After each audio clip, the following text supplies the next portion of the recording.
Today, the Supreme Court will hear a case that could turn out to be one of the most significant rulings on religious freedom in the past 40 years. Religious freedom in the workplace is now on the docket. The case is about a Christian mail carrier who quit his job after facing pressure to work on Sundays. Matt Gelka spoke with Gerald Groff about his fight to make sure religious freedom is protected. Welcome to Lancaster County in rural Pennsylvania, the latest battleground for religious freedom. It's here that Gerald Groff served as a postman starting back in 2012. In the countryside, as opposed to a city carrier who delivers it in town, and using my own vehicle, driving from the passenger seat with my leg and my left arm across, driving the steering wheel and operating the pedals. And I would just go out and deliver my route. Groff saw the job as a natural fit because with no mail delivery on Sundays, he could observe Sabbath. I was raised in a Christian family. There was no question about working on Sunday. We always refrained from working on the Lord's Day. Then Sunday service changed. Groff says when the USPS entered into an agreement with Amazon to deliver packages, a collective bargaining agreement had him scheduled for some Sunday shifts. At first, he found ways to work around it. I did extra work during the week. For example, on a Saturday, we had an auxiliary route, which is like a half of a route, and there would be nobody to cover that often because of a lack of staff. So I would be delivering a full route, an 8-hour shift, and then come back and take the auxiliary route as well. And in that way, I was demonstrating to my coworkers that I was doing my part as well. Groff eventually transferred to a different location that hadn't yet started delivering on Sundays. That changed in 2017. Unable to always find coworkers to cover his Sunday shifts, Groff got into trouble for not showing up. After years of tension, Groff quit in 2019 and sued the Postal Service. His case has made it all the way to the Supreme Court. I said, I feel like you're backing me into a corner, asking me to choose if I'm going to honor God or am I going to obey you as my authority, and my employer.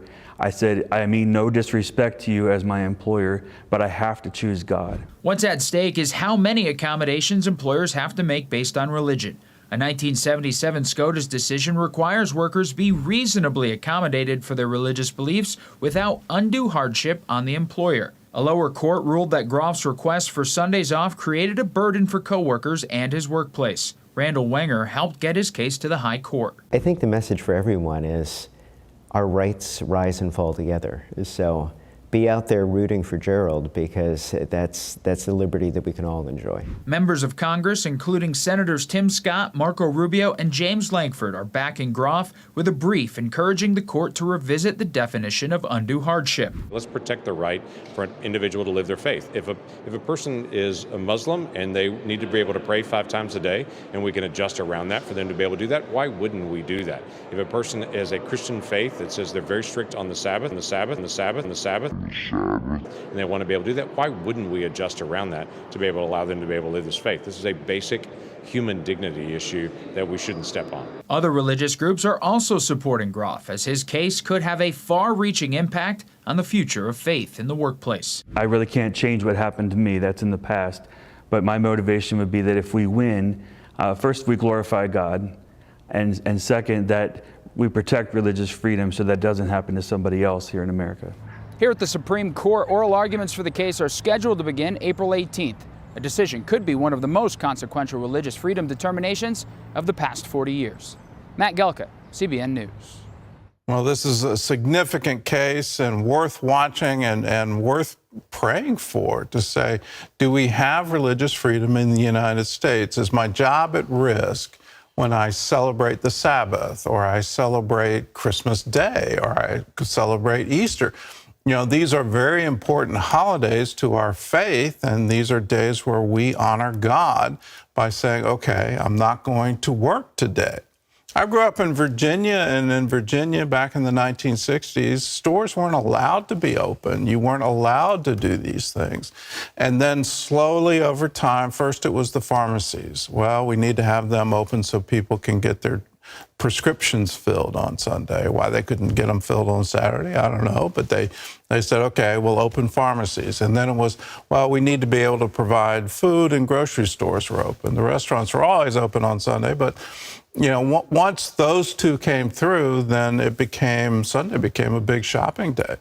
But that's not in accordance with what the Bible sets out. The Bible's quite specific. It's a day of rest. You're not supposed to buy or sell on Sunday.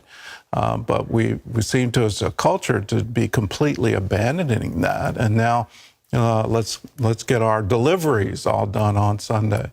Well, we need to stand up for people of faith that say, no, I want to obey what Scripture says. I want to honor God on the Sabbath. And this is one that, yes, we need to watch and make sure that this one goes through. When the Supreme Court makes law, because that's what they've done here, reasonable accommodation is their legislation from the bench, they need to make sure that it's open. And we say, okay, Congress shall pass no law respecting the establishment of religion or prohibiting the free exercise thereof.